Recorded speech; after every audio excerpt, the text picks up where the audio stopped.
أعوذ بالله من الشيطان الرجيم. بسم الله الرحمن الرحيم.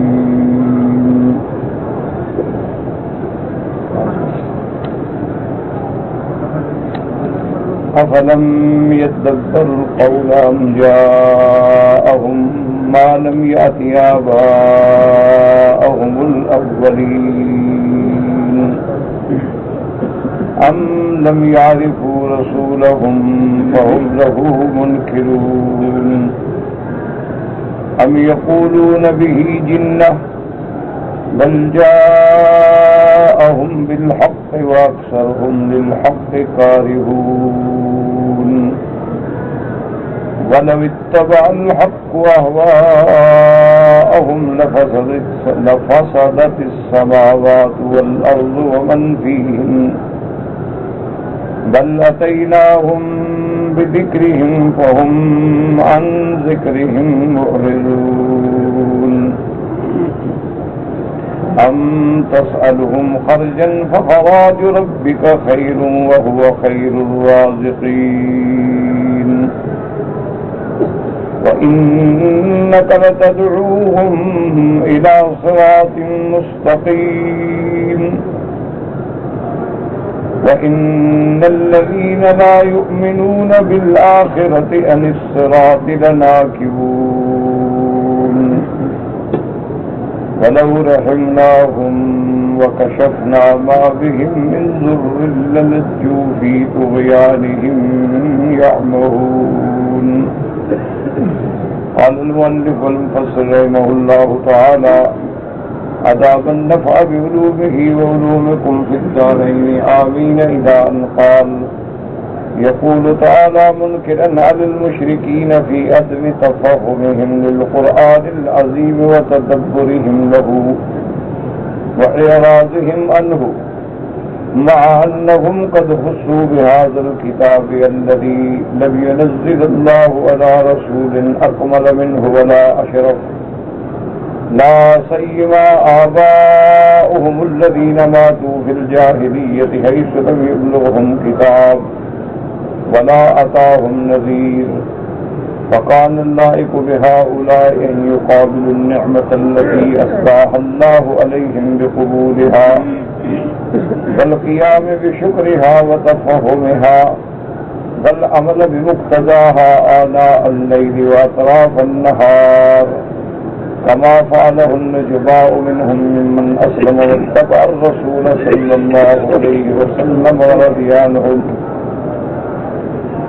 اب مفسر رحمۃ اللہ علیہ ان آیات مبارکہ کی سورۃ المؤمنون کی آیات ہیں تفسیر بیان فرماتے ہیں کہ ان آیات میں اللہ نے رد فرمایا ہے مشرکین کا فی عدم تفہمہم کہ وہ قرآن کو سمجھنے کی کوشش نہیں کرتے، قرآن میں تدبر نہیں کرتے، قرآن سے اعراض کرتے ہیں، منہ پھیرتے ہیں، حالانکہ اللہ تبارک و تعالیٰ نے ان کو اس کتاب کے لیے چن لیا کہ ان کو اللہ نے ایسی کتاب عطا فرمائی جو آپ سے پہلے کسی رسول پاک پہ، کسی پیغمبر پہ ایسی کتاب نہیں اتری، کیونکہ آپ آخری نبی ہیں، خاتم الانبیاء، آپ امام الانبیاء، سید الاولین والآخرین۔ اللہ نے اس لیے آپ کو قرآن بھی ایسی کتاب عطا فرمائی جو سب سے جامع کامل کتاب ہے،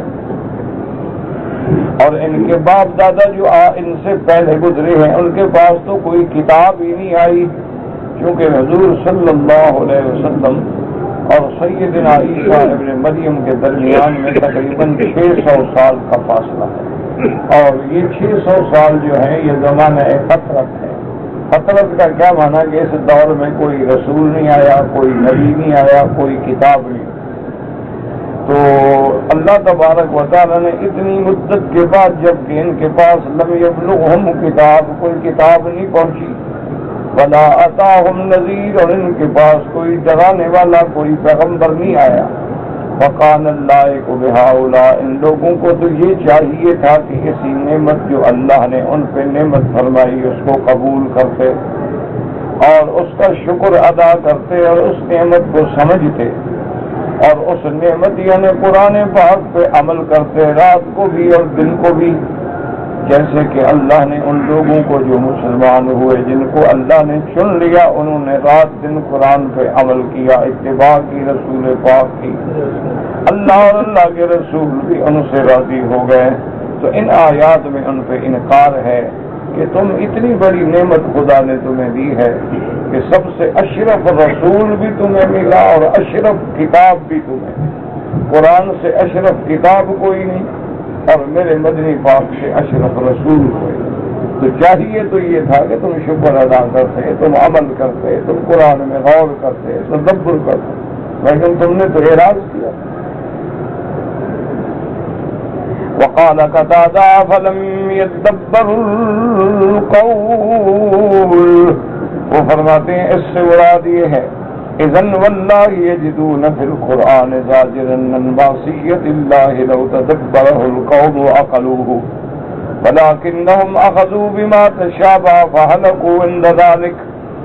حضرت قتادہ فرماتے ہیں کہ اس آیت کی تفسیر یہ ہے کہ افلم یدبروا القول، یعنی اگر وہ قرآن میں تدبر کرتے تو اللہ کے قرآن میں ان کو ایسی ہدایات ملتی، ایسی ترغیب و ترغیب کی آیات ملتی جو ان کو نافرمانی سے روکنے والی ہوتی، لیکن ہائے قوم نے تدبر نہ کیا، نہ سمجھے، بلکہ انہوں نے قرآن کی آیات متشابہات کو پکڑ کے اور ہلاکت اختیار کی۔ مومن کا کام تو یہ ہے کہ وہ محکمات کی روشنی میں فیصلہ کرتا ہے، انہوں نے بجائے عمل کرنے کے اور ہلاکت اختیار کی۔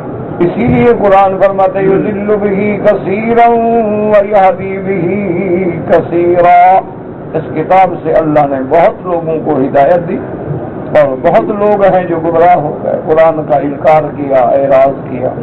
یاد رکھو ایک اعراض ہوتا ہے کہ قرآن کو اللہ کی کتاب ہی نہیں مانتے، یہ بھی اعراض، اور ایک اعراض یہ ہوتا ہے کہ یہ تو مانتے ہیں کہ اللہ کا کلام ہے، اللہ کی کتاب ہے، بڑی شان والی ہے، لیکن عمل نہیں کرتے، تو یہ بھی اعراض کہ قرآن اللہ نے اس لیے نہیں اتارا تھا کہ ہم اسے چومیں گے، ہم اس کو آنکھوں سے اور سینے سے لگا کے اور غلافوں میں لپیٹ کے اونچے مقام پہ رکھ دیں گے۔ قرآن تو آیا تھا جہاں بانی کے لیے، قرآن تو آیا تھا پورے عالم پہ حکمرانی کے لیے، قرآن تو آیا تھا کہ ہم اس کے حکم پہ چلتے، اس کے فرمان پہ چلتے، لیکن جن لوگوں نے قرآن کو چوما ہے لیکن عمل نہیں کیا وہ بھی اعراض ہے۔ ہاں فرق اتنا ہے کہ ایک مورد جو ہے وہ منکر ہے، وہ مانتا ہی نہیں کہ اللہ کی کتاب، اور ایک آدمی اللہ کی کتاب کو مانتا ہے لیکن پھر بھی عمل نہیں کرتا، تو یہ بھی اللہ معاف فرمائے، یہ بھی اعراض ہے اور اعراض کرنے والوں کے لیے ہلاکت ہے۔ ثم قال تعالی منکرا الکافرین من قریش، اب اس آیت میں اللہ نے قریش کے مشرکین و کفار پہ اعراض کیا، انکار فرمایا کہ کیا تم ایمان نہیں لاتے ہو، تم اپنے رسول کو نہیں جانتے۔ ایک ہوتا ہے نا کہ آدمی باہر سے آئے، لوگ سوچتے ہیں کہ کیا پتا کون ہے کیسا ہے، تمہارے اندر حضور محمد مصطفیٰ پیدا ہوا، تم تو آپ کو بچپن سے لے کر جوانی تک جانتے ہو۔ ام لم يعرفوا رسولهم فهم له منكرون، أي فهم لا يعرفون محمدا وصدقه وأمانته وصيانته الذين شابه فيهم، کیا یہ میرے مدنی محمد مصطفیٰ کو نہیں جانتے، آپ کی صداقت، آپ کی صفات، آپ کی دیانت، آپ کی امانت، کیونکہ حضور تو آپ میں جوان ہوئے، پیدا بھی مکے میں ہوئے، جوان بھی مکے میں ہوئے۔ ایفیقدرون علی انکار ذلک والمباحثۃ فیہ، کیا وہ اس بات کا انکار کر سکتے ہیں کہ حضور باہر سے آئے ہیں؟ بھئی اللہ کے بندے، اللہ نے تمہیں شان والا نبی دیا اور تمہاری قوم میں، تمہارے قبیلے میں پیدا کیا، جس کے ایک ایک قدم کو جانتے ہو۔ اب اس کے بعد فرماتی ہیں اور لہذا قال جعفر بن ابی طالب رضی اللہ تعالیٰ عنہ للنجاشی ملک الحبشہ، جب حضرت جعفر ابن ابی طالب حضرت علی کے بھائی ہیں، حضرت علی ابن ابی طالب اور حضرت جعفر ابن ابی طالب، حضرت جعفر جو ہیں یہ حضرت علی رضی اللہ عنہ کے بھائی ہیں اور یہ حبشہ ہجرت کر گئے، تو جب حبشہ ہجرت کر گئے اور بادشاہ حبشہ نے بلایا تو انہوں نے فرمایا ایھا الملک ان اللہ بعث فینا رسولا نعرف نسبہ وصدقہ وامانتہ. تو حضرت جعفر نے بادشاہ نجاشی کو فرمایا کہ بادشاہ، اللہ نے ہمارے اندر ایک ایسا پیغمبر بھیجا ہے جس کے ہم خاندان کو بھی جانتے ہیں، نسب کو بھی جانتے ہیں، صداقت کو بھی جانتے ہیں، امانت کو بھی جانتے ہیں. تو جس بندے نے کبھی انسانوں پر بھی جھوٹ نہیں بولا ہے. اسی طرح کتابوں میں آتا ہے کہ ایک دن ابو جہل لعنت اللہ علیہ اللہ کے کعبے کا طواف کر رہا تھا، اور کسی قبیلے کا کوئی سردار جو ہے وہ بھی طواف میں ساتھ تھا. تو اس نے اس سے پوچھا کہ ابو جہل، میں نے سنا ہے کہ یہاں ایک نبی پیدا ہوئے جن کا نام محمد مصطفیٰ ہے صلی اللہ علیہ وسلم، تم ان کو جانتے ہو؟ تو ابو جہل نے کہا ہاں بالکل، کیسے نہیں جانتے، وہ تو قریش سے ہیں اور بنی ہاشم سے ہیں اور مکے سے پیدا ہوئے ہیں، اور یہاں مکے کا کوئی بڑا خاندان نہیں جس سے کسی نہ کسی طرح حضور کا نسب نہ ملتا ہو، ہم جانتے ہیں.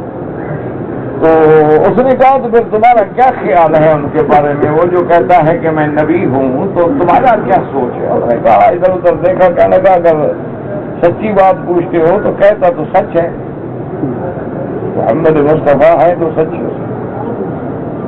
تو وہ سمجھدار آدمی تھا، اس نے کہا تمہیں کیسے پتا ہے کہ سچ ہے؟ اس نے کہا عجیب بات کرتے ہو، ولد فینا ونشأ فینا، ہمارے سامنے پیدا ہوئے، ہمارے سامنے جوان ہوئے. ما کتب علی انسان قط، کبھی کسی انسان پہ بھی جھوٹ نہیں بولا. تو جو بندہ کبھی کسی بندے پہ جھوٹ نہ بولے وہ خدا پہ جھوٹ بولے گا کہ مجھے اللہ نے نبی بنایا.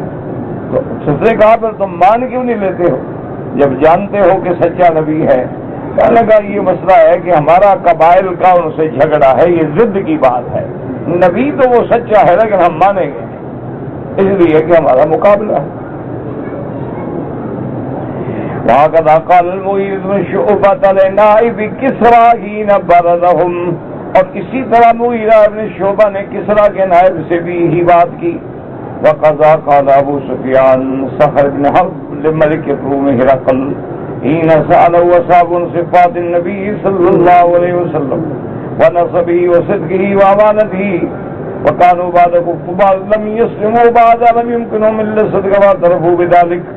اسی طرح ابو سفیان صخر ابن حرب نے بادشاہ روم ہرقل نے جب پوچھا تھا کہ حضور کی اور حضور کے صحابہ کی صفت بیان کریں، آپ کا نسب بیان کریں، آپ کی صداقت، آپ کی امانت. حالانکہ کافر تھے، اسلام نہیں لائے، لیکن چونکہ حضور سچے ہیں اس لیے مجبور ہو گئے. ابو سفیان کفر کا زمانہ ہے، لیکن کہا حضور بڑے خاندان سے ہیں اور آپ کی صداقت، آپ کی امانت، آپ کی دیانت بالکل مسلم.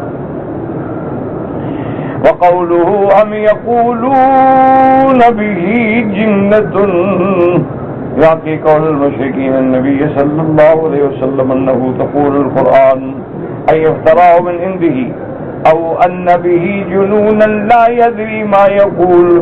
واخبر عنهم من نقولهم لا تؤمن به وهم يعلمون بطلان ما يقولونه في القرآن فإنه قد أتاهم من كلام الله ما لا يطاق ولا يدافع وقد تحداهم وجميع الأرض يأتوا بمثله إن استطاعوا ولا يستطيعون أبدا الآبدين.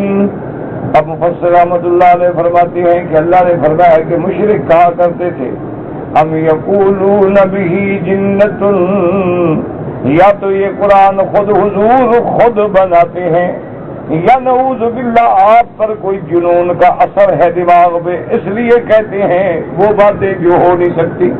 ایسی ایسی باتیں کہتے ہیں کہ ساری دنیا پہ اسلام کا پرچم لہرائے گا اور اسلام کو اللہ غلبہ دیں گے. ایسی باتیں ہیں. ابھی تو آپ مکے میں غلبہ نہیں ہے تو پوری دنیا میں غلبہ کیسے ہو سکتا ہے؟ اس لیے معلوم ہوتا ہے نعوذ باللہ آپ پر جنون ہے. حالانکہ وہ جانتے تھے کہ جو ہم کہہ رہے ہیں غلط کہہ رہے ہیں. یہ قرآن ہے، اللہ کا کلام ہے، اللہ کی کتاب ہے، کوئی اس کے مقابلے کی طاقت نہیں رکھتا، کوئی اس کا اعراض نہیں کر سکتا.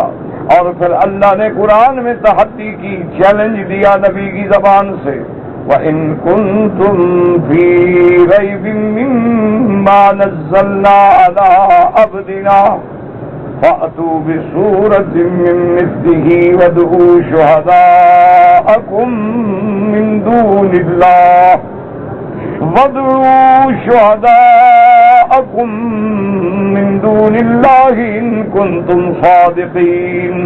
اللہ نے فرمایا میرا مدنی آپ ان کو چیلنج کریں کہ اگر تمہیں شک ہے کہ یہ قرآن اللہ نے نہیں اتارا، نبی پاک نے خود بنایا ہے، تو تم بھی ساری دنیا کے بلیغ، فصیح، فصحاء، شعراء، ادباء اکٹھے کر کے مقابلہ کرو، قرآن جیسی کوئی دو آیتیں تو بنا کر لے آؤ نا۔ لیکن مستقل استطاعوا، اگر طاقت رکھتے ہو، ولیکن لا یستطیعون ابد العابدین، یہ قیامت تک بھی قرآن کا مقابلہ نہیں کر سکتے۔ ان لم تفعلوا ولن تفعلوا فاتقوا النار التي وقودها الناس والحجارہ۔ اللہ نے بتلا دیا میرا بدری آپ نہ گھبرائیں، یہ قرآن کا مقابلہ نہ کر سکے ہیں، نہ قیامت تک کر سکیں گے۔ یہ اللہ کا کلام ہے، مخلوق کا کلام کیسے مقابلہ ہے؟ تو کسی حال میں بھی اللہ کے قرآن کا مقابلہ۔ آج دیکھیں کہ دنیا نے چاند پہ ڈورے ڈال دیے، آج دنیا نے اپنے خلائی شٹل کے ذریعے فضاؤں میں ڈیرے ڈال دیے، لیکن اللہ کے قرآن کا مقابلہ نہیں کر سکتے۔ ہاں، قرآن میں تحریف کرنے کی تو کوشش کرتے ہیں کہ آیت کو بدل دیں، کوئی آیت چھپا دیں، کسی آیت کو آگے پیچھے کر دیں، کسی لفظ میں ایک آدھا لفظ اور جوڑ دیں، لیکن وہ چیخ چیخ کے کہہ رہا ہوتا ہے کہ یہ اللہ کا کلام نہیں ہے۔ تو اس لیے یہ نہ مقابلہ کر سکے ہیں اور نہ قیامت تک کر سکے۔ مسیلمہ بن الکذاب، جس نے نبوت کا جھوٹا دعویٰ کیا تھا، میرے محبوب رحمت دو عالم کی زندگی میں اس نے کہا میں بھی نبی ہوں۔ یہ ریاض کے حصے یمامہ کے علاقے کا تھا، بنو حنیفہ سے، تو اس نے بھی نبوت کا دعویٰ کیا۔ تو اس کو ایک دن ان کے ساتھیوں نے کہا، اس نے کہا دیکھو بھائی ہم تمہیں نبی تو مانتے ہیں، لیکن اللہ کا نبی محمد مصطفیٰ تو کلام سناتا ہے، قرآن سناتا ہے، سورتیں پڑھتا ہے، اور تم جب سے نبی بنے ہو تمہارے اوپر تو کوئی وحی آیا نہیں، تو آخر ہم لوگوں کو کیا بدلائیں؟ تو تم بھی تو کوئی کہو نا اللہ نے تمہارے اوپر کیا اتارا۔ اور اچھا ٹھیک ہے میں تمہیں بتاؤں۔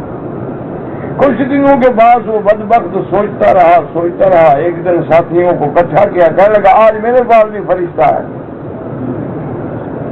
اچھا تو کیا ہوا؟ انہوں نے کہا وحی آیا میرے اوپر بھی قرآن اترا ہے۔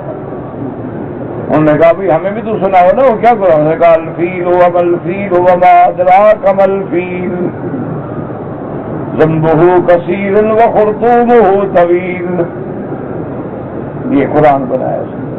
تو جب انہوں نے سنا انہوں نے کہا بات سنو، ہم تو تمہارے اپنے دوست ہیں، کسی لوگوں کو نہ سنانا، جوتے مار مار کے گنجا کر دیں گے۔ یہ بھی قرآن ہے کہ الفیل والفیل وما ادراک ما الفیل، اور اس کا دم چھوٹی ہوتی ہے اور خرطوم جو ہے اس کی طویل لمبی ہوتی ہے، یہ قرآن ہے۔ کسی اور کو نہ سنانا، بس ہم نے سن لیا ہے کافی ہے۔ اس طرح تو لوگ کوشش کرتے رہے قرآن بنانے کی۔ اسی طرح روافض نے بھی، شیعہ حضرات نے بھی قرآن میں تحریفیں کی ہیں، کہ جیسے مثلا یا ایھا الرسول بلغ ما انزل الیک من ربک فإن لم تفعل فما بلغت رسالتہ، تو اس میں ایک ٹکڑا لگا دیا یا ایھا الرسول بلغ ما انزل الیک من ربک فی خلافۃ علی فإن لم تفعل فما بلغت رسالتہ، کہ اے رسول آپ دنیا کو پیغام پہنچا دیں حضرت علی کے خلیفہ ہونے کا، آپ نے اگر نہ پہنچایا تو آپ نے فریضہ رسالت بھی ادا نہیں کیا۔ چلو حضور نے تو نہ پہنچایا، پر رسالت ختم ہو گئی۔ یعنی اتنا بڑا جھوٹ ہے کہ کبھی حضرت علی نے بھی نہیں کہا کہ یہ آیت ہے۔ اور اللہ کی شان دیکھیں کہ 1425 سال کے بعد حضرت سیدنا علی رضی اللہ تعالی عنہ کے قلم سے لکھا ہوا قرآن ملا ہے یمن میں صنعاء میں، جو اپنا حضرت علی نے اپنی قلم سے لکھا ہے، مصحف سیدنا علی، اور وہ موجود ہیں، اور انہوں نے اس پہ کروڑوں روپیہ خرچ کر کے باہر کی فرموں کو بلا کے اس کے کاغذات کو سنبھالا ہے کہ کاغذات بوسیدہ ہو گئے نا، ہاتھ لگاؤ تو ٹوٹ جاتے ہیں، تو انہوں نے مثالیں سے پھر ان کو بنایا ہے، سنوارا ہے، سنبھالا ہے، جلد کیا ہے۔ اب وہ صنعاء میں اس مکتبہ میں موجود ہے اور لاکھوں لوگوں نے زیارت کی ہے۔ اللہ کی شان یہ ہے کہ حضرت علی نے جو اپنی قلم سے قرآن لکھا ہے اس قرآن میں اور اس قرآن میں ایک نقطے کا بھی فرق نہیں. اس سے بڑی دلیل کیا ہو سکتی ہے قرآن کے صداقت کی؟ تو اس قسم کے جوڑ تو ہر لوگوں نے لگائے ہیں. جیسے قادیانیوں نے تحریف کی ہے، انہوں نے کہا قرآن کہتا ہے والذین یؤمنون بما انزل وما انزل من قبلک. جب علماء نے فرمایا کہ قرآن کہتا ہے ایمان والوں کی صفت یہ ہے کہ وہ ایمان لائے ان کتابوں پہ جو اللہ نے آپ پہ اتاری یا آپ سے پہلے اتری ہیں. تو اب حضور پہ قرآن اترا، آپ سے پہلے کتابیں اتری، تو بعد کی کتاب کا تو ذکر نہیں، تو بھی قادیانی نبی کہاں سے نکل آیا؟ تو اس لیے انہوں نے جناب اپنی تفسیر میں اس کا حل نکالا. انہوں نے کہا والذین یؤمنون بما انزل الیک وما انزل من قبلک وبالآخرۃ. انہوں نے کہا یہ آخرہ کا معنی ہے وہ آخری، وہ تیسرا نبی جو مرزا غلام احمد قادی. اچھا، بدبختوں نے یہ نہ سوچا کہ آخرہ سے 1400 سال میں مفسرین نے قیامت کا معنی لیا ہے، کسی نے آخری نبی کا تو معنی ہی نہیں لیا بدبختوں. لیکن بہرحال مانے کوئی نہ مانے، ہم نے تو لگانا ہے نا، جوڑنا ہے نا. تو اس لیے انہوں نے بھی تحریفات کی ہیں، قادیانیت نے بھی تحریفات کی ہیں، بہائیت نے بھی تحریفات کی ہیں، اسی طرح آغا خانیت نے بھی تحریفات کی ہیں، اور بھی بڑے بڑے فرقے گزرے ہیں. لیکن وہ دور سے چیخ چیخ کے بتلاتے ہیں کہ یہ بندے کا لفظ ہے اور یہ اللہ کا کلام. اسی لیے عرب میں ایک رواج تھا کہ بڑے بڑے شاعر لوگ جو تھے نا، جب حج پہ آتے تھے تو اپنا کلام جو ہے اللہ کے کعبے پہ لکھ کے لٹکا دیتے. یعنی کسی نے غزل لکھی، کسی نے قصیدہ لکھا، کسی نے نثر لکھی، کسی نے تعلیق کی، کسی نے ادبی عبارت لکھی، وہ سب کعبۃ اللہ پہ لٹکا دیتے تھے. تو ایک قسم کا یہ چیلنج ہوتا تھا کہ بھائی ہم نے یہ شعر کہا ہے، کوئی مقابلے پہ ہے تو آئے ہمارے مقابلے پہ شعر کہیں. اسی لیے آج بھی ہمارے مدرسوں میں ادب کے فن پاروں میں ایک کتاب پڑھائی جاتی ہے سبع معلقہ. تو معنی یہ ہے کہ یہ وہ 7 محاضرات ہیں جو لٹکائے گئے، جو چیلنج کیا گیا دنیا کو کہ اگر تمہارے اندر طاقت ہے تو ہمارے محاضرے کا جواب دو. تو ایک دن ایک مسلمان کو سوچی، اس نے کہا یار یہ سارے جو لٹکا رہے ہیں میں بھی کچھ کروں. اس نے اللہ کے قرآن کی ایک چھوٹی، سب سے چھوٹی سورت جو تھی نا وہ لکھ کے قرآن کا عبد اللہ پہ لٹکا دی. انا اعطیناک الکوثر فصل لربک وانحر ان شانئک هو الابتر. بس یہ 3 حرف کی کتاب، 3 جملے کی سورت جو تھی وہ قرآن کی کعبۃ اللہ پہ لٹکا. اب جو شاعر آئے وہ کھڑا ہو جائے پڑھنے کے لیے. بڑے بڑے ادباء آئے، بلغاء آئے، سب نے پڑھا اور سب کے بعد اعتراف کر کے انہوں نے متفق نیچے لکھ دیا انہ لیس من کلام البشر، یہ کسی بندے کا کلام ہے ہی نہیں. مقابلہ تو تب کریں نا کہ بندے کا کلام، یہ تو بندے کا کلام ہی نہیں. تو انہوں کو بھی اعتراف کرنا پڑا. آج دیکھ لیں نا جی، ہم یہ نہیں کہتے کہ قرآن پاک نے مثلا خبر دی کہ نوح علیہ السلام کے زمانے میں طوفان آیا، ٹھیک ہے، قرآن میں یہ واقعہ موجود ہے کہ نہیں؟ اور اللہ نے اس وقت جو مخلوق تھی اس سب کو غرق کر دیا ما سوائے اس کشتی کے جو نوح علیہ السلام کے ساتھ سوار ہو گئے. اور وہ کشتی چلتے چلتے جبل جودی پہ پہنچی اور جبل جودی پہ حضرت نوح علیہ السلام اترے. اللہ نے ان کو چڑھنے کے لیے بھی دعائیں سکھائیں، اترنے کی بھی دعائیں سکھائیں، طوفان میں بھی حفاظت کی. اور آپ کا بیٹا کنعان جو ہے وہ بھی ڈوب گیا، یہ قرآن نے ایک خبر دی ہے. آج دنیا نے اندازہ کریں آپ کے سمندر کی لہروں کے ذریعے بھی حالات منتقل کر دیے، تصویریں منتقل کر دی. ہے کوئی مائی کا لال جو چیلنج کرے کہ یہ نوح کے طوفان کی خبر غلط ہے؟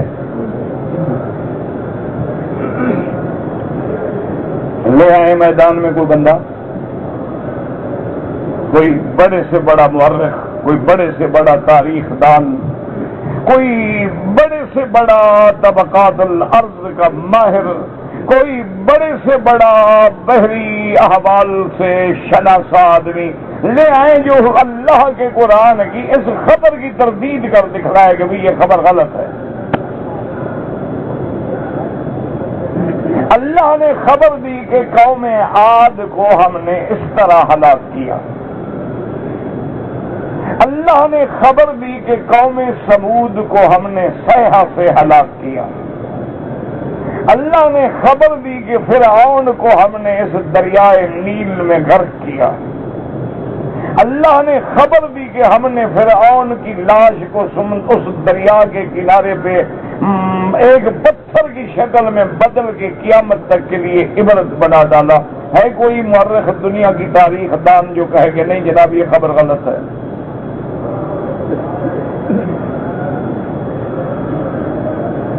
اور خبر دینے والے کون ہیں؟ محمد الرسول اللہ صلی اللہ علیہ وسلم۔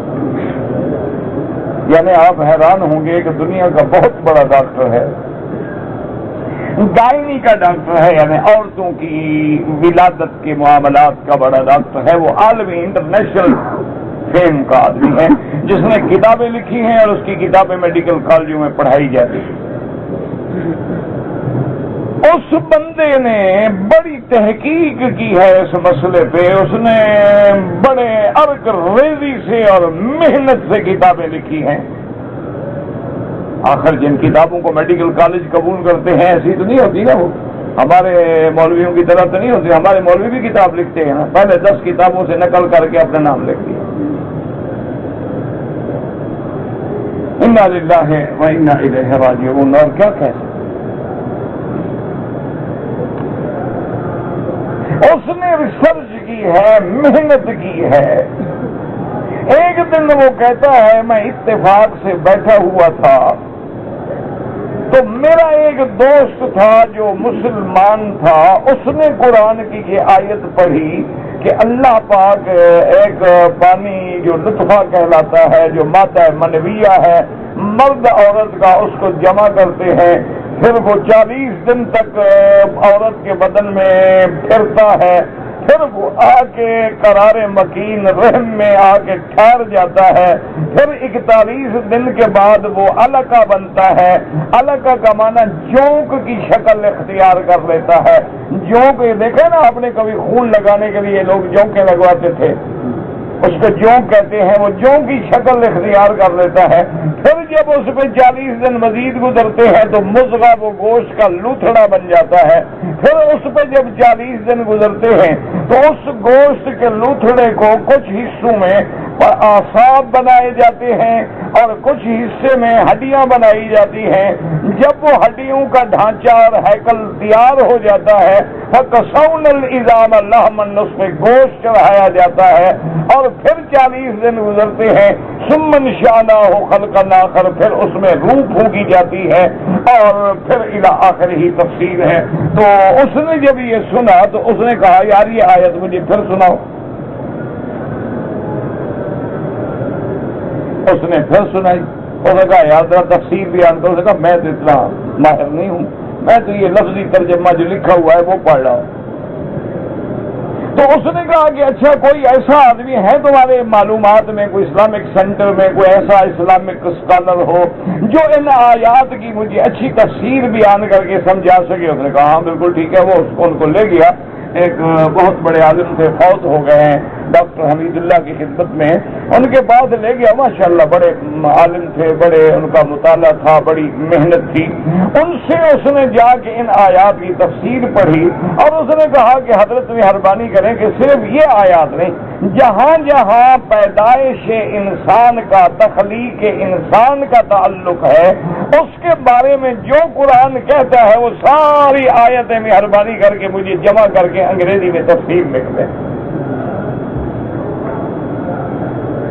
حضرت نے 1 منٹ میں وہ تفسیر منگوائی، ترجمہ منگوایا انگریزی کا، اور اس سے وہ سارے صفحات نکالے کہ کسی جگہ قرآن کہتا ہے کہ خلقنا الانسان من سلالۃ من طین، اور کہیں کہتا ہے من صلصال من حمأ مسنون، اور کہیں کہتا ہے کہ اللہ فرماتے ہیں من آیاتہ ان خلقکم من تراب ثم انتم تنتشرون، اور کہیں قرآن کہتا ہے ان مثل عیسیٰ کا مثل آدم خلقہ من تراب ثم قال له کن فیکون، اور کہیں اللہ قرآن میں فرماتا ہے فلینظر الانسان مما خلق من ماء دافق یخرج من بین الصلب والترائب، ساری آیات نکال کے اسی وقت اپنا ان کے صفحات نکال کے ٹائپ کر کے بنا کے دے دیا۔ وہ 3-4 دن مطالعہ کرتا ہے، چوتھے دن ہے اس نے کہا حضرت اچھا مولانا یہ بتائیں کہ یہ جو نبی تھے آپ کے محمد الرسول اللہ،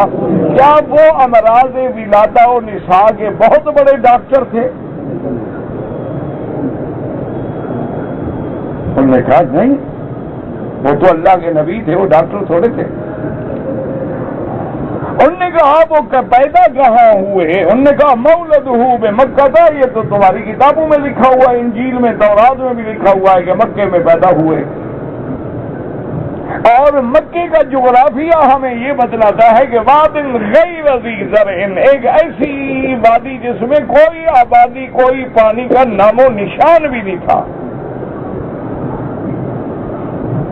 اور حضور جب پیدا ہوئے قرآن خود بتاتا ہے کہ وَإِنْ كَانُوا مِنْ قَبْلُ لَفِي ضَلَالٍ مُبِينٍ، آپ کی قوم جو تھی وہ جاہلیت کے اندھیروں میں ڈوبی ہوئی تھی، یا شراب تھا یا جوا تھا یا زنا تھا، خون ریزی تھی، یعنی بہت بڑی بہادری سمجھی جاتی تھی کہ لوگ جا کے گھوڑوں پہ سوار ہو کے دھاوا بولتے، لوگوں کو قتل کر دیتے، ان کی بیٹیوں کو اٹھا کے قیدی بنا کے لے آتے، یہ بڑی شمار ہوتی تھی یہ بڑا آدمی۔ آج بھی مسلمانوں نے، آپ نے کبھی غور کیا ہے؟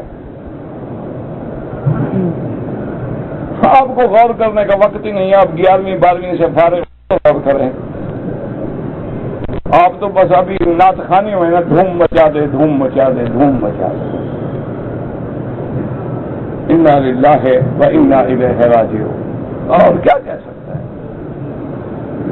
اسی لیے اللہ نے نبی بھیجا تھا کہ قوالیاں کرواؤ، اسی لیے پیغمبر آئے تھے کہ طبلے بجاؤ اور میری سیرت گاؤ۔ حضور کے زمانے میں کون قوالی کرتا تھا؟ حضرت بلال یا ابو ذر یا ابو بکر عمر عثمان علی، کون؟ بس ایک وہ محبت ہے۔ کیا محبت ہے بھائی؟ بیوی کو ماں کہہ دو، یہ بھی محبت ہے، ماں کو بیوی بنا لو، یہ بھی محبت ہے۔ عجیب محبت ہے جو تمہیں پٹڑی سے اتار جاتی ہے۔ سنو، غور کیا ہے کبھی بھی تم نے کہ آج بھی ہم مسلمانوں کی شادیوں میں باقاعدہ دولہے کو گھوڑے پہ سوار کرتے ہیں؟ یہ وہ اس ڈاکے کا تصور ہے جیسے وہ ڈاکو گھوڑے پہ جا کے لوگوں کی لڑکیاں اٹھا کے لاتے تھے، ہم معزز طریقے سے گھوڑے پہ بٹھا کے بینڈ باجے سے لے آتے ہیں، ورنہ ساری زندگی تو کبھی کھوتے پہ نہیں بیٹھا، اس کو گھوڑے پہ بٹھانے کی کیا ضرورت ہے؟ نا مجھے آپ بتائیں کہ ساری زندگی کبھی وہ گدھے پہ بھی نہیں بیٹھا شریف آدمی۔ اچھا وہ گھوڑے پہ جب بٹھاتے ہیں، جو آدمی کبھی نہ چڑھا ہو گھوڑے پہ، اس کی تو جان لٹکی ہوئی ہوتی ہے، کہ مروں گا، بچتا ہوں کہ مرتا ہوں، بیوی تو کب ملے گی؟ آج تک آپ نے غور کیا ہے کہ عورتوں کے زیور میں گلے کے اندر ہار ہے، نکلس ہے، یہ مالا ہے، یہ کٹ مالا ہے، یہ چوڑیاں ہیں، یہ وہی ہتھکڑیاں ہیں جو ڈاکو پہناتے تھے، تم نے اس کو سونے میں بدل ڈالا ہے، بات وہی ہے۔ تم نے سونے کی زنجیریں بنا ڈالی ہیں، تم نے پاؤں میں جولان ڈالنے کے بجائے تم نے اس میں ایک پازیب ڈال دی ہے، اور اس میں کسیاں ہسیاں بنا کے ڈال دی ہیں، بات تو وہی ہے۔ کسی آدمی کو لوہے کی زنجیر سے باندھ دو یا سونے کی زنجیر سے باندھ دو، بات تو باندھ قید ہے۔ کسی آدمی کو آپ کچے کمرے میں بند کر دیں یا آپ اس کو کسی محل میں بند کر دیں، بات تو قید ہے۔ یہ وہ سارا وہی تصور ہے جو ہمیں اس زمانہ جاہلیت سے ملا ہے. آج بھی ہماری شادیوں میں اسی جاہلیت کی تصویر.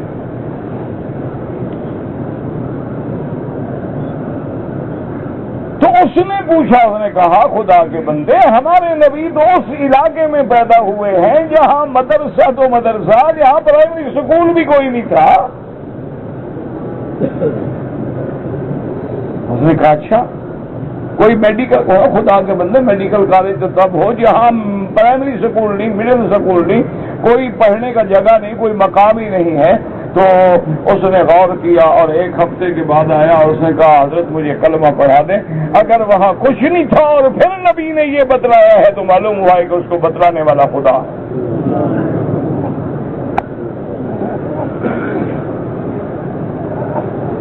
کلمہ پڑھ لیا, مسلمان ہو گیا.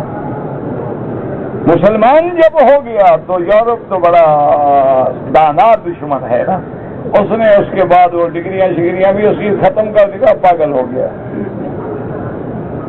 کیوں, اب مسلمان ہو اور قابل آدمی ہو تو پھر ان کو تو وہ نہیں برداشت ہوتا نا. ان کو تو رشدی جیسے مسلمان چاہیے, ان کو تو تسلیمہ نسرین جیسی بیگمات چاہیے, ان کو تو آمنہ داؤد جیسی بیویاں چاہیے جو جمعہ کے خطبے پڑھائیں. اسی طرح آپ دیکھیں کہ ایک بہت بڑا جو یعنی زراعت کا بہت بڑا ریسرچ کرنے والا آدمی ہے جس نے زراعت پہ کتابیں لکھی ہیں, اس نے جناب سوچ کے کہ وہ ایک مادہ ہوتا ہے جس کو زرعی ٹیکنیکل ورڈز میں کلوروفل کہتے ہیں, ایک سبز رنگ کا مادہ ہوتا ہے. اچھا, اس مادے سے خدا کی شان ہے یہ دانے آپس میں جڑتے ہیں. دیکھیں نا گندم کے دانے کیسے ترتیب میں ہیں, اور انگور کے دانے کیسے ترتیب میں ہیں, اور انار کے دانے کیسے ترتیب میں ہیں کہ ایک دفعہ کھول لو پھر بڑے سے بڑے مولوی کو بلاؤ سیٹ کر کے دکھا دے.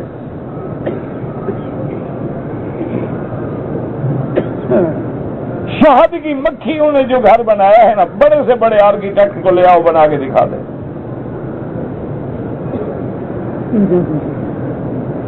اور ان کا جو نظام ہے ان کی باقاعدہ ملکہ ہے, ان کے باقاعدہ سیکورٹی گارڈز ہیں. اچھا, جو مکھی کوئی زہریلا پودا کھا کے آئے نا وہ سیکورٹی والے کھڑے ہیں اس کو وہی مار مار کے ختم کر دیتے ہیں کہ باقی زہر نہ پھیلا دے. شہد کی مکھی ایسے تھے نا, اوہا ربو کا النحل. تو اب جناب اس نے قرآن کی آیت اتفاق سے سنی کہ قرآن کہتا ہے کہ خضرن ایک سبز مادہ ہے. اس نے کہا قرآن کو کیسے پتا ہے سبز مادے کا, یہ کلوروفل پر تو ہم بات کرتے کرتے ابھی پہنچے ہیں اور قرآن 1400 سال پہلے ہی بتلا رہا ہے اسی کلوروفل کے بارے میں. تو اس نے کہا صدق رسول اللہ, اللہ کے نبی نے سچ کہا. اس کا مطلب ہے کہ وہ نبی بندوں سے نہیں پڑھتا, اس کو پڑھانے والا کوئی اور ہے. اسی لیے فرق ہے نا کہ انسان انسانوں سے پڑھتے ہیں اور نبی خدا سے پڑھتا ہے. ان کو خدا خود پڑھاتے ہیں. وَعَلَّمْنَاهُ مِن لَّدُنَّا عِلْمًا. اور ہم زبان ہلا ہلا کے پڑھتے ہیں, نبی چپ کر کے پڑھتے ہیں. ہم تکرار کر کے یاد کرتے ہیں اور نبی کو خدا کہتا ہے محبوب سنتے رہو, پڑھنے کی بھی ضرورت نہیں, ہم خود دل و دماغ میں بٹھا دیں. وجہ کیا ہے, ان کا وحی سے تعلق ہوتا ہے. اس لیے قرآن چیلنج کرتا ہے کہ آؤ میری کسی بات کو جھوٹا قرار دو. وہ قومیں جو بچہ پیدا ہو اور ان کو شراب کی گھٹی ڈالی جاتی ہے, وہ قومیں جن کا گوشت جو ہے, مرغی ہے, مچھلی ہے, کوئی بلا ہے, وہ روسٹ ہو کے اچھا بن نہیں سکتا ہے جب تک اس کو سرخ شراب کا تڑکا نہ لگائیں. اس وقت وہ ٹیسٹی نہیں ہوتا, وہ نرم نہیں ہوتا, وہ جوسی نہیں بنتا. اس قوم کا یہ عالم ہے کہ آج وہ بھی کہنے پہ مجبور ہو گئی ہے کہ شراب نہ پیو, یہ نقصان دینے والی چیز ہے, جو قرآن 1400 سال پہلے کہتا ہے حرام. آج وہ بھی مجبور ہو، ان کو بھی ماننا پڑا ہے۔ ہم خود جب جاتے ہیں، پہلے میں گیا نا پہلے دفعہ، تو سارے قد آدم میں شراب کے اشتہار ہوتے تھے، بوتل کا نقشہ ہے، کہیں لڑکی ہے کہیں لڑکا ہے، ہاتھ میں بوتل ہے، کوئی بیچ پہ کھڑے ہیں، کیسے ہیں۔ دوسری دفعہ جب میں گیا تو سارے بورڈ اڑ گئے۔ میں نے کہا یہ کیا ہو گیا؟ انہوں نے کہا جو کہتے ہیں نہیں بورڈ چھوڑ نہ کرو تاکہ لوگ بیچارے ان چیزوں کو دیکھ کے شراب میں پڑتے ہیں، اور شراب بڑی خطرناک چیز ہے، گندی چیز ہے، سے بچاؤ لوگ۔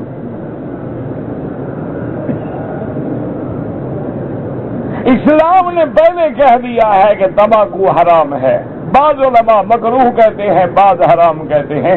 آج وہ تمباکو سے $ارب کمانے والے مجبور ہو گئے کہ اس پہ لکھتے ہیں کہ بابا یہ صحت کے لیے خطرناک ہے، اس سے کینسر بھی پیدا ہو سکتا ہے۔ وہ مجبور ہو گئے بات ماننے پر۔ اور اسی کے ساتھ میں ایک بات یہ بھی آپ کو بتلا دوں کہ قرآن کی ہر خبر سچی ہے یا غلط ہے؟ ہاں جی سچی ہے۔ تو یہ خبر بھی سچی ہے۔ قرآن کہتا ہے لاکھ زور لگا لو، اسلام کا نور تم بجھا نہیں سکتے ہو، بلکہ ہم بجھانے والوں کو بجھا ڈالیں گے، آخر غلبہ اسلام کا ہوگا۔ یہ بات بھی سچی۔ ابھی تو ایک کتاب آئی ہے آپ نے الملحمۃ الکبریٰ، اب وہ خود کہہ رہے ہیں، وہ کہتے ہیں کہ ہاں وہ ان کے نبی نے جو کہا تھا نا وہ وقت قریب آ گیا ہے اور جنگ ہوگی اور غلبہ اسلام کو ہوگا۔ ورنہ ان کو تو پتا ہے مسلمان تو ماشاءاللہ صرف گوشت کھانے کے لیے پیدا ہوا ہے، ہم تو ایک اینک بھی نہیں بناتے، ہم سے وہ کیوں ڈر رہے ہیں؟ پاگل ہو گئے ہیں؟ نہیں، ہمارے پاس تو جناب یہ ہے نا کہ ہم تو گاڑی ایک دفعہ میں نے اپنی آنکھوں سے دیکھا، آپ کے ہاں جو گاڑیاں بکتی ہیں نا وہ صابن دانی جیسی، اس کو کوئی پتہ نہیں کیا تھا، وہ بیچارے ورک شاپ والے صفائی کر کے رنگ کرنا چاہتے تھے، اندر ڈالڈا سونے کا ٹین لگا ہوا تھا۔ اچھا انہوں نے مٹانے کی بھی کوشش کی کہ وہ ڈالڈا اسی طرح لکھا ہوا بھی موجود تھا اس پر، اوپر رنگ آ گیا، ان کا چھوڑو کیسے دیکھنا ہے۔ انا للہ و انا الیہ راجعون۔ ہمارا تو میرا بھائی یہ حال ہے کہ ہم تو ایک نٹ بھی نہیں بنا سکتے ہیں، ہم تو ایک موٹر کا یعنی جو باہر سے آتی ہے ان کو جب ہم جوڑتے ہیں، ہم جوڑنے میں بھی اتنی ناکام ہیں کہ باہر والی 4 سال چلاؤ نہیں ہلے گی، ہماری 1 سال کے بعد کھچکنے لگ جائے گی۔ ہم تو اس طرح بیکار ہیں، وہ ہم سے کیوں ڈر رہے ہیں کہ مسلمانوں کو مار رہے ہیں ہر جگہ؟ وجہ کیا ہے؟ ان کو پتہ ہے یہی قوم غالب آئے گی، جتنا مار سکتے ہو مار لو، ان کے غلبے کا وقت آ گیا ہے۔ ان کی کیفیت بالکل وہی ہے جیسے کسی نے کہا تھا بھڑکتا ہے چراغ صبح جب خاموش ہوتا ہے، جب چراغ بجھنے پہ آئے نا تو آخری بھڑک ہوتی ہے، کفر کی آخری بھڑک ہے، اب یہ مٹنے پہ آ گئے۔ بالکل نہ گھبرائیں، ہمیں خدا کے قرآن پہ یقین ہے، والعاقبۃ للمتقین۔ ہمیں قرآن میں یقین ہے کہ یریدون لیطفئوا نور اللہ بافواہہم واللہ متم نورہ ولو کرہ الکافرون ولو کرہ المشرکون۔ ہمیں قرآن پہ یقین ہے کہ ومن نصر الا من عند اللہ ان اللہ عزیز حکیم۔ ان کو تڑپنے دو، پھڑکنے دو، دعا کرو۔ ہم تو اب بھی یہ چاہتے ہیں کہ میرا مولا اگر ہدایت کا فیصلہ ہے تو ان کو بھی ہدایت عطا فرما دے، اسلام نصیب فرما دے، اور اگر تیرے علم میں ہدایت نہیں ہے تو پھر اپنے نام لیواؤں کی مدد فرما دے۔ اس لیے فرماتے ہیں کہ اللہ پاک نے فرما دیا کہ قرآن کا کوئی مقابلہ نہیں، بل جاءہم بالحق واکثرہم للحق کارہون۔ اللہ نے فرمایا میرا مدنی یہ آپ کو اس لیے نہیں مانتے کہ آپ حق بات لے کے آئے ہیں، اصل ان کو حق پسند نہیں۔ اصل جھگڑا یہ نہیں نہ آپ کی ذات سے جھگڑا ہے نہ آپ کی شان سے جھگڑا ہے، اصل جھگڑا ہے حق بات سے، اور آپ حق فرماتے ہیں، سچ فرماتے ہیں، وہ ان کو قبول نہیں ہے۔ يحتمل أن تكون هذه جملة حالية في حالة كراهة أكثر للحق، ويحتمل أن تكون خبرية مستأنفة، ہو سکتا ہے جملہ حالیہ ہو یا جملہ خبریہ مستأنفہ ہو، واللہ اعلم۔ کہتے جی کہ زمزم کو چائے بنانے میں یا کھانا بنانے میں استعمال کر سکتے ہیں؟ ہاں جی کر سکتے ہیں، پانی ہے اور کیا ہے۔ یہ تو علماء نے لکھا ہے کہ جب دوسرا پانی ہمیں میسر ہے تو ہم بلا وجہ کیوں ضائع کریں، ورنہ تو پانی ہے۔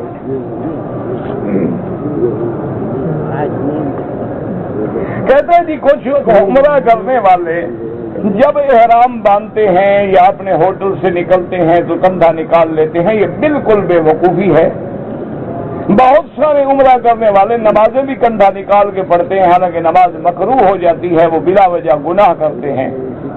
کندھا صرف عمرے کے طواف کے پہلے 3 چکروں میں نکالنا ہے، اس کے بعد تو طواف میں بھی نکالنے کی ضرورت نہیں ہے، صفا مروہ میں نکالنے کی ضرورت ہے۔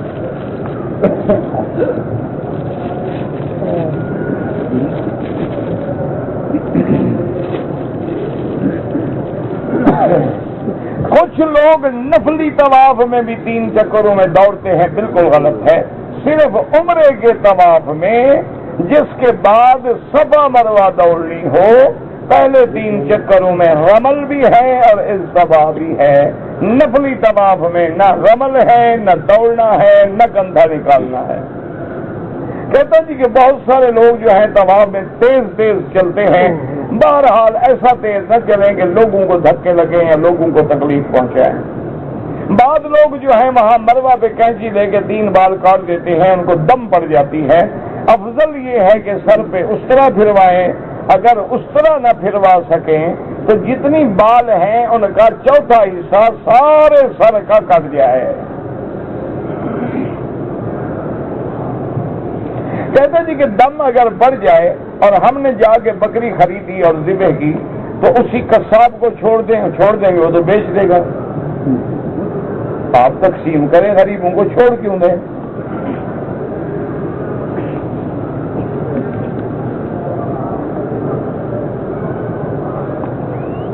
کہتے جی کہ میرے ساتھی نے کراچی ایئرپورٹ سے احرام باندھا لیکن سر پہ ٹوپی پہن لی، تقریباً 5 منٹ کے بعد میں نے جب بتایا تو ٹوپی اتار دی، کوئی جرمانہ نہیں، 5 منٹ پہننے سے کچھ نہیں ہوتا۔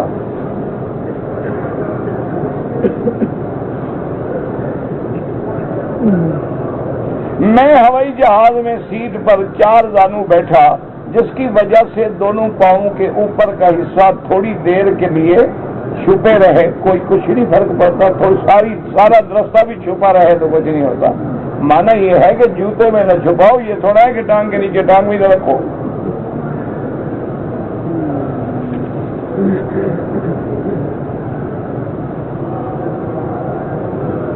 میں نے پاکستان سے آیا، احرام میں نے ریاض سے باندھا، بالکل ٹھیک ہے۔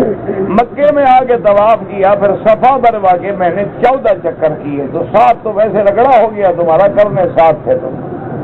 کچھ نہیں، انشاءاللہ آئندہ احتیاط کرو، دم شم تو کوئی نہیں لیکن احتیاط کیا کرو، صفا سے شروع کرو، مروا پہ ختم کرو۔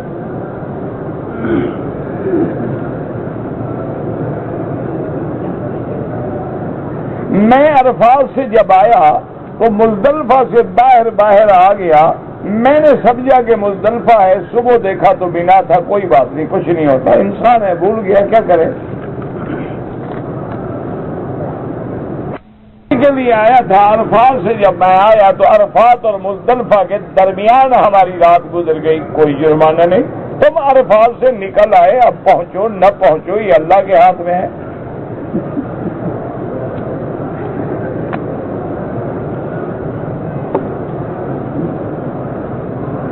قادیانیوں کے خلاف بولتے ہیں تو آپ کو کیا تکلیف ہوتی ہے؟ نہیں، آپ کو تکلیف ہوتی ہے تو ہونے دو، ہم تو ہر باطل کے خلاف بولیں گے، جس کو بھی تکلیف ہو 1,00,000 دفعہ ہوتی رہے۔ بہرحال کہتے ہیں جی جو سارے قرآن کو نہیں مانتے ان کے خلاف بھی بولتے رہتے ہیں، اب آپ نہ سنیں تو میں کیا کروں۔ اگر ایک بچہ مردہ پیدا ہو اس پہ جنازہ نہیں پڑھا جائے گا، بس قبر کھود کے دفنا دیں۔ میں اپنی والدہ کی طرف سے عمرہ کرنا چاہتا ہوں، بالکل کریں، کوئی منع نہیں۔ عمرہ کرنے والے آدمی پہ حج فرض ہو جاتا ہے، نہیں ہو جاتا ہے، رہنا ہمارے ہاتھ میں ہی نہیں، قانون اجازت ہی نہیں دیتا تو حج کیسے فرض ہو گیا۔ اپنے والدین کے لیے عمرہ کریں، حج کریں، بالکل ٹھیک ہے. بڑا عمرہ چھوٹا عمرہ کوئی فرق نہیں. یہ رانا سے حضور صلی اللہ علیہ وسلم نے خود عمرہ کیا تھا، اور تھوڑا دور بھی ہے تو اس لیے اس کو بڑا کہہ دیتے ہیں، اور مسجد عائشہ قریب ہے تو چھوٹا کہہ دیتے ہیں. بہرحال کوئی فرق نہیں. امام ابو حنیفہ اور امام شافعی رحمۃ اللہ علیہ کے نزدیک عمرہ کرنا جائز ہے.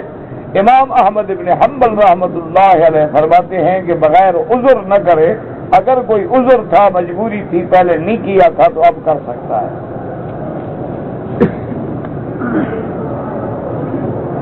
ایک عورت اپنے خاوند کو گھر چھوڑ دے، اپنی بہن اور بہنوئی کے ساتھ عمرے پہ آئے، بالکل ناجائز ہے.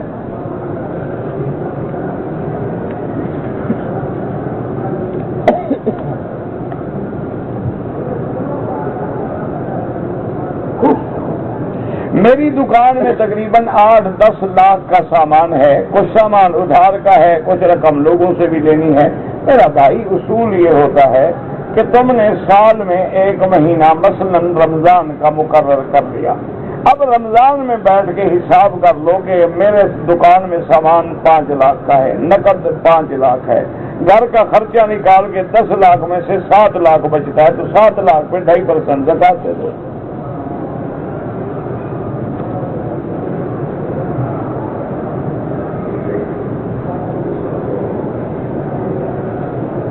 کہتے ہیں جی کہ کچھ لوگ جو یہاں سے چھٹی جاتے ہیں ان کو لوگ جو ہیں وہ 4 مہینے کے لیے دین کی تبلیغ میں لگا دیتے ہیں، وہ اپنے گھر والوں کا حق ادا نہیں کرتے.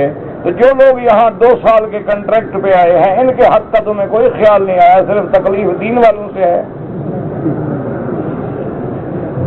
ان کے بارے میں تمہیں کیوں تکلیف نہیں جو 8 سال سے یہاں بیٹھے ہوئے ہیں؟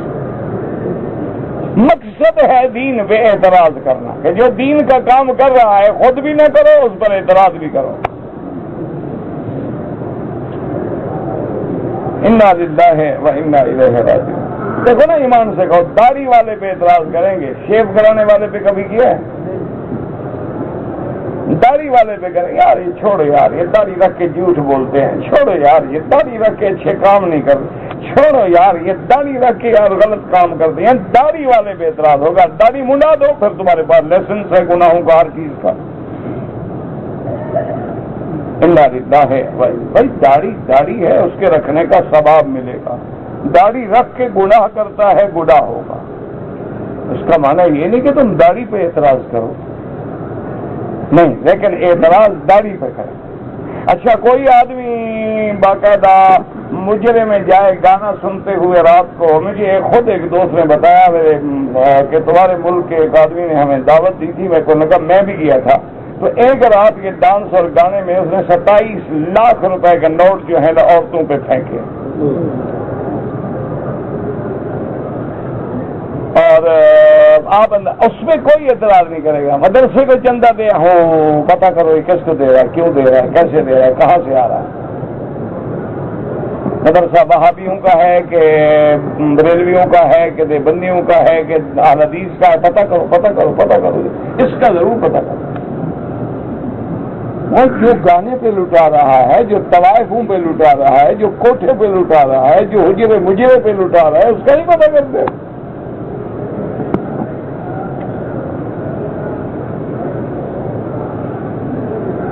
مکہ مکرمہ آیا، احرام ہم نے جدے سے باندھا.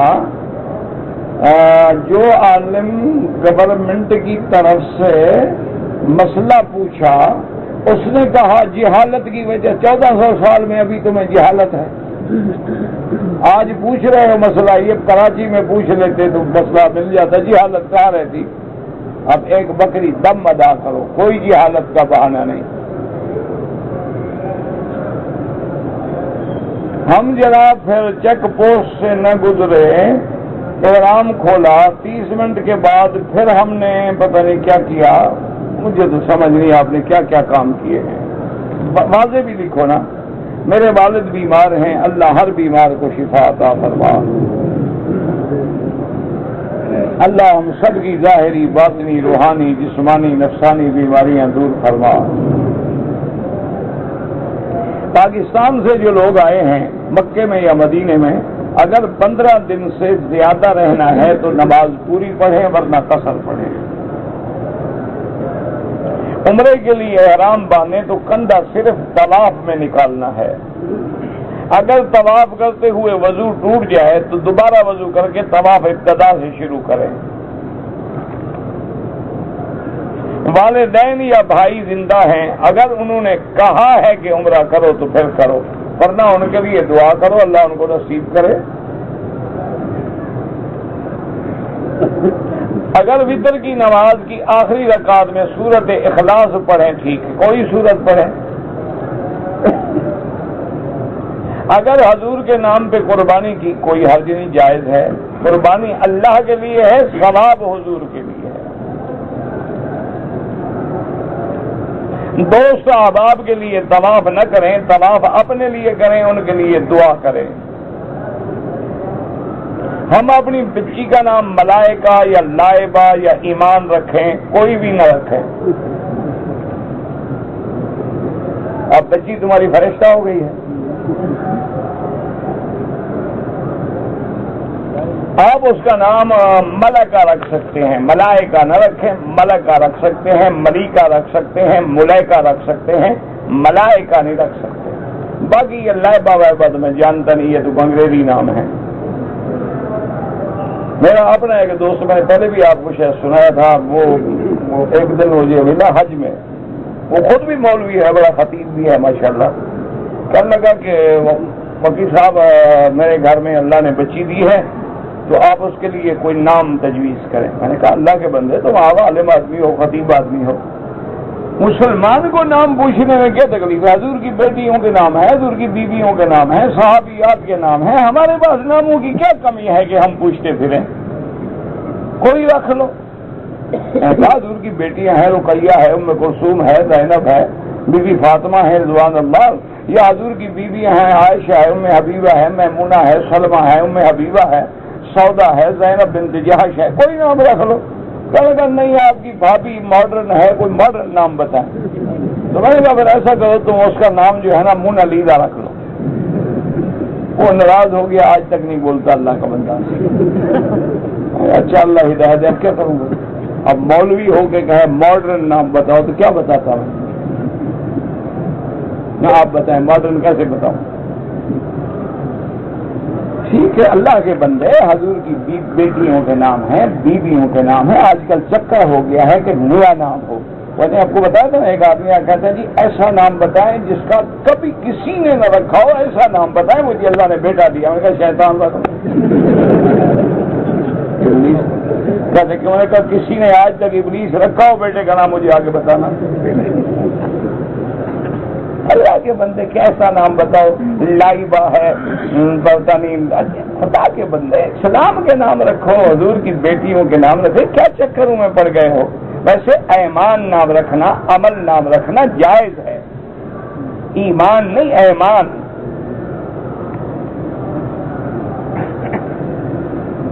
طواف کے دوران میں رکن یمانی پہ استلام کریں، ہاں بالکل، موقع ملے تو سنت ہے دائیں ہاتھ سے۔ 12 ربیع الاول کو جو ہمارے ہاں رسم منائی جائے بالکل بدعت ہے، اس کا کوئی قرآن و حدیث سے ثبوت نہیں۔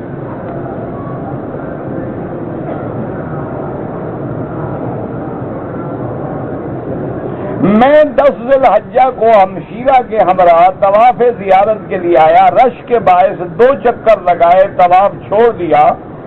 بعد میں جب ہم حج کے جانے لگے اپنے ملک تو پھر میں نے طواف زیارت کیا، ایک بکری دم دے دیں کہ آپ نے وقت گزار دیا، لیٹ کر دیا۔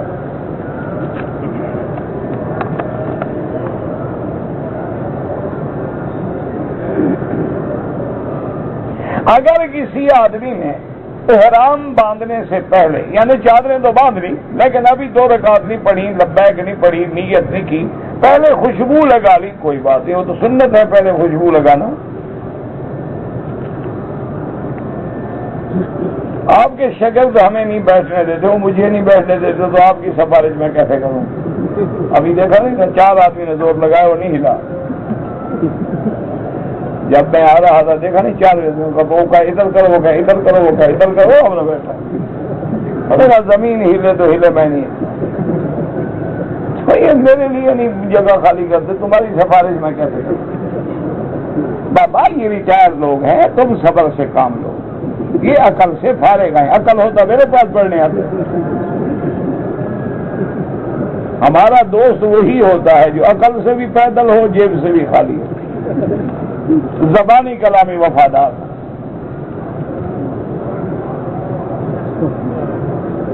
اگر ہم مکہ مکرمہ میں جماعت کے بغیر اکیلے نماز پڑھیں، اس کا بھی لاکھ ملے گا انشاءاللہ، جماعت کی فضیلت تو اور بڑھ جائے گی۔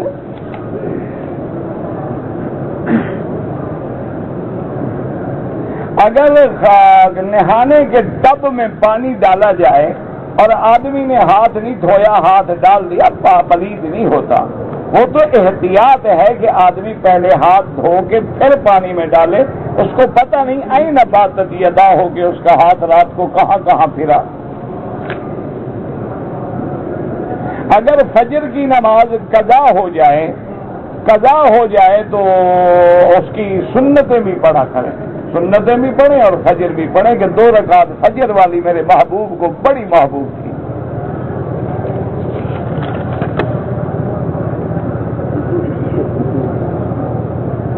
میں والد مرحوم پہلے حج کر چکے تھے، میں نے پھر والدہ کے حج کی نیت کر لی، ٹھیک ہو گیا۔ پاکستان کے لیے دعا کریں، بالکل ہم تو پاکستان کے استحکام کے لیے دعا کرتے ہیں۔ اگر دیکھو نا میرا بھائی، اقتدار پہ یا کرسی پہ کچھ لوگ غلط بھی ہوں، آپ مکے میں ان کی ہدایت کے لیے دعا کریں، کسی کی بربادی یا ہلاکت کے لیے دعا نہ کریں۔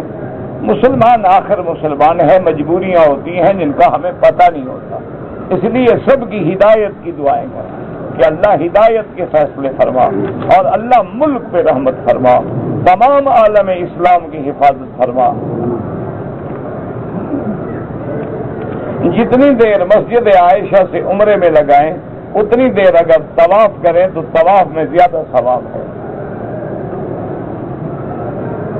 اپنے خاوند کو گھر چھوڑ کے بہنوئی کے ساتھ سفر نہ کرے۔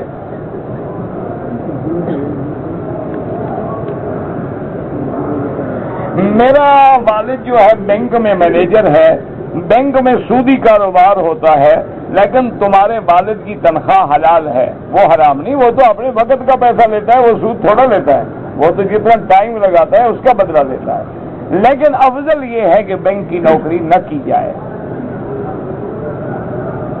طواف کے دوران میں اگر حتیم میں نفل پڑھیں بالکل ناجائز ہے، پہلے طواف پورا کرو پھر حتیم میں پڑھو۔ قسمیں کھانا چاہیے؟ بالکل نہیں کھانی چاہیے، ہاں کوئی مجبوری ہے، کوئی جائز بات ہے تو پھر کھا سکتے ہیں۔ اذان کے بعد ہاتھ اٹھا کے دعا مانگیں، ہاتھ اٹھائیں نہ اٹھائیں سب جائز ہے۔ طواف کے چکر اگر بھول جائیں تو جس پہ یقین ہو، مثلاً گمان ہے میں نے 6 کیے، بس ایک اور کر لو۔